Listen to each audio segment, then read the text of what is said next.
ನಿನ್ನ ಉದರದೊಳಗ ಗಂಡು ಮಗುವಿಗೆ ಜನ್ಮವನ್ನ ತಾಳ್ತಾ ಇದ್ರೆ ಚಿಂತೆ ಮಾಡಿದರಂತ ತಿಳ್ಕೊಂಡು ಆಶೀರ್ವಾದ ಮಾಡಿ ಹೋದ ಸಿದ್ಧಾರೂಢ ಇತ್ತ ಎಣೆ ಮದುವೆ ಮಾಡಬೇಕಂತ ತಿಳ್ಕೊಂಡು ಕನ್ಯಾನೋಣಕ್ಕೆ ಹೋಗಿದ್ರು.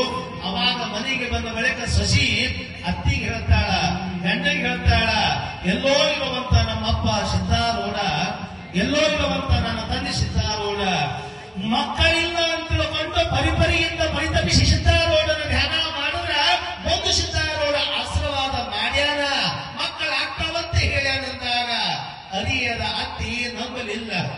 ಎಲ್ಲಿದ ಸಿದ್ಧಾರೂಢ, ಹ್ಯಾಂಗ ಸಿದ್ಧಾರೂಢ, ಏನ್ ಆಶೀರ್ವಾದ ಮಾಡಕ್ ಇವೆಲ್ಲ ನೀ ಎಣೆ ಮದುವೆ ಮಾಡ್ತಾರಂತ ತಿಳ್ಕೊಂಡು ಆಟ ಆಡಕತ್ತೀರಿ, ಸುಮ್ಮನೆ ಮಾತನಾಡಕತ್ತಿ ಅಂತ ತಿಳ್ಕೊಂಡು ಅತ್ತಿ ಮನಬಂದ ರೀತಿ ಒಳಗ ಮಾತನಾಡುವಂತ ಸಂದರ್ಭದೊಳಗ 2 ದಿನಗಳ ಗತಿಸುದೊಳಗಾಗಿ 2ನೇ ಮದುವೆ ಮಾಡ್ತಾರಂತ ನಿರ್ಧಾರ ಆಗಿರುವಂತ ಸಂದರ್ಭದೊಳಗ ಆ ಒಂದೇ ಸೊಸಿಗೆ ಮಕ್ಕಳಾಗುವಂತ ಕುರುಹುವನ್ನ ತೋರಿಸಿಕೊಟ್ಟವನೇ ಸದ್ಗುರು ಸಿದ್ಧಾರೂಢ ಅನ್ನುವಂಥದನ್ನ ನಾವು ಯಾವತ್ತೂ ಮರಿಬಾರದು.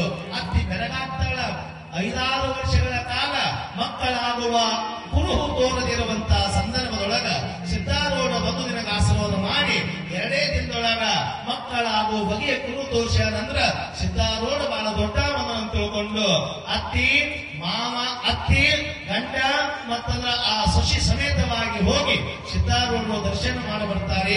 ಕಾರಣ ಏನು ಅಂತಂದ್ರ ಎಲ್ಲೋ ಇರುವಂತ ಸಿದ್ಧಾರೂಢರನ್ನ ಯಾವುದೋ ಮನೆಯಾಗಿರುವಂತ ಒಬ್ಬ ಹೆಣ್ಮಗಳು ಸಾಮಾನ್ಯ ಆಗಿರುವಂತ ಮನಿ ಸೊಸಿ ಪ್ರಾರ್ಥನೆ ಮಾಡ್ತಾಳೆ, ಮಕ್ಕಳು ಕೊಡುವಂತ ತಿಳ್ಕೊಂಡು ಬರೇ ಭಕ್ತಿಯಿಂದ ನಂಬಿಕೆಯಿಂದ ಸಿದ್ಧಾರೂಢರ ಮ್ಯಾಗ ನಂಬಿಕೆ ಇಟ್ಟು ಧ್ಯಾನ ಮಾಡಿದ್ರ 2ನೇ ಮದುವೆ ಆಗೋದನ್ನ ನಿಲ್ಲಿಸಿದ.